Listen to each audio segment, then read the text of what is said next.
Jagex have decided that the time of DailyScape has come to an end. No more daily challenges, no more wieldy flash events, and some of the most rewarding systems in the game are going to disappear. So let's take a look at some of the more interesting changes coming up.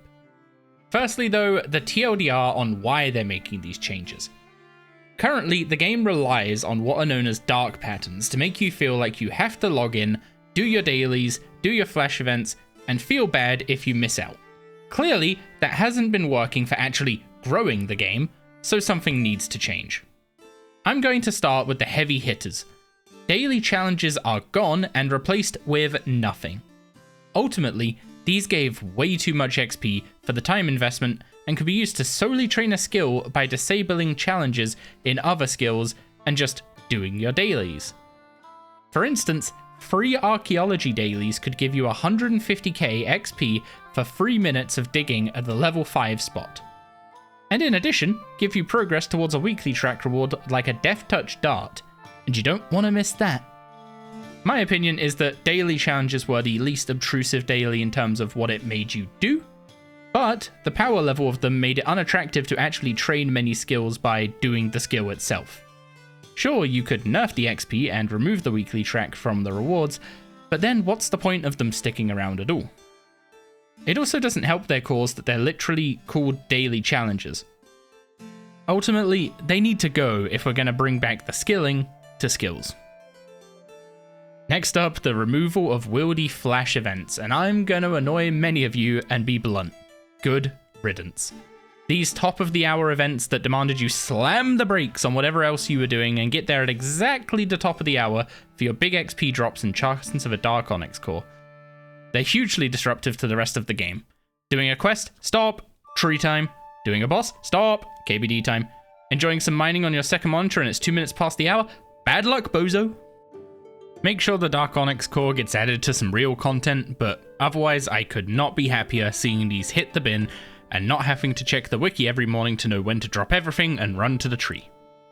That follows nicely into Gafixian caches, which are being changed from a top of the hour FOMO event to an active training activity triggered by actually doing the skill. Good change, IMO.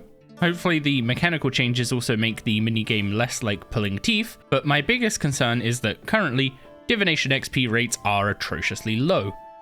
Training a gathering skill without gaining resources from it should not be as slow as it is.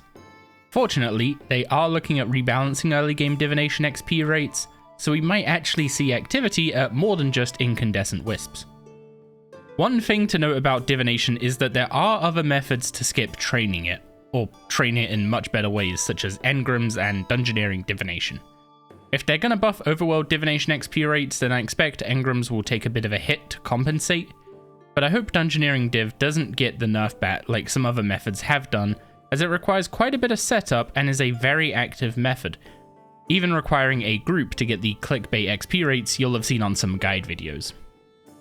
On the note of methods getting nerfed, beehives are eating the dirt with this update, and quite aggressively so.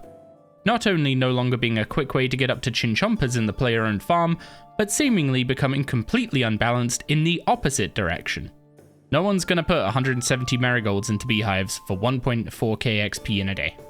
The main concern here is that farming doesn't really start until 50-ish, with the player-owned farm having access to minimal enclosures and hunting seeds that early into the game being quite painful.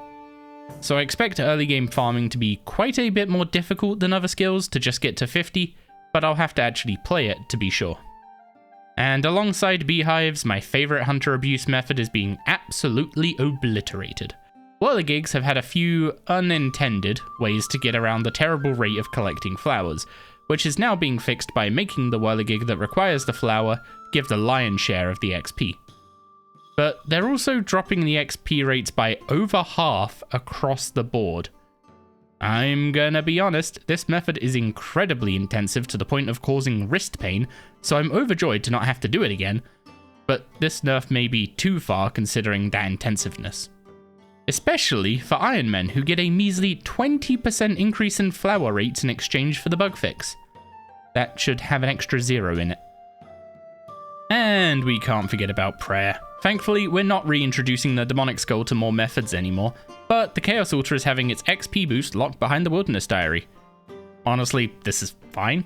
You can get the XP boost again by getting 75 construction, which isn't too high with the 4 existing, and main should be using burial powders anyway for the sheer time save of burying that fast compared to offering. I'm glad Jagex listened regarding the demonic skull here, and if we're going to try and bring PvP from old school to RS3, let's copy LMS instead of the Chaos Altar. There are some other scaling tweaks. Early game agility and divination is getting buffed, thieving pickpocketing moving from a full AFK to a semi-AFK method, but being less obnoxious early game, and a random fishing nerf from level 1 to 10. But the last big thing I want to comment on is the rune shop changes, and let's not beat around the bush. The shop changes are for rune shops. Currently, rune shops are profitable to buy from every day for mains, and mandatory for any iron intending to use the magic combat style. The proposed change is to make shop stock stack up to 7 days, which solves the problem for mains, but leaves Iron Men with exactly the same problem as before. When I was doing Sanctum of Rebirth on my Iron Man, I was doing a shop run every day and eating through every blood and water rune from doing so in a few hours of content. This change does not change that. I would still have to restock every single day because I didn't have enough pure essence to make more runes after using it all, making bloods, to get rune pouches. Those blood runes, by the way, lasted me 2 bosses. Well, 1.5. While making shop stock stack is an improvement, the core of the problem is that pure essence is way too rare for the rate that you use it, and runes, if you want to play with magic. So I'd like to see some more sources added, and maybe some existing sources buffed. While an alternative fix could be something like rune packs, they have their own problem of anchoring the price of runes to a maximum of whatever it is in a rune pack. This rune problem is only going to be exacerbated by the Wicked Hood change to remove daily essence and teleports, which would be used to augment the lowly 400 daily blood runes from shops. Another thing I'd also like to see is some of the shops combine their stock, so you don't have to go to all corners of the map for a simple restock. Maybe make the Magic Guild import the stock from the other shops, like the one on Apatol or in the Wilderness. Overall, I think the changes coming are going to be a net positive for the game. While I have my concerns about stuff like the Traveling Merchant, which was a band-aid to some rotting pieces of content, this is the first big gameplay update in a year-long series of updates, and the boldness with which the devs are able to act by removing things like daily challenges and flash events is confidence-inspiring for future changes to come. We're going to have some short-term pain to deal with, but it's going to be worth it. As for those of you who used to follow my Iron Man series, I mentioned that I was in Sanctum of Rebirth, and that never made it to a video. Unfortunately, I lost all the footage following the Sanctum of Rebirth release on the Iron Man, which is actually a lot of progress that never ended up getting made into videos just because I was burnt out from editing at the time. You may have heard me also mention that I need to play the early game again, so I'm considering it.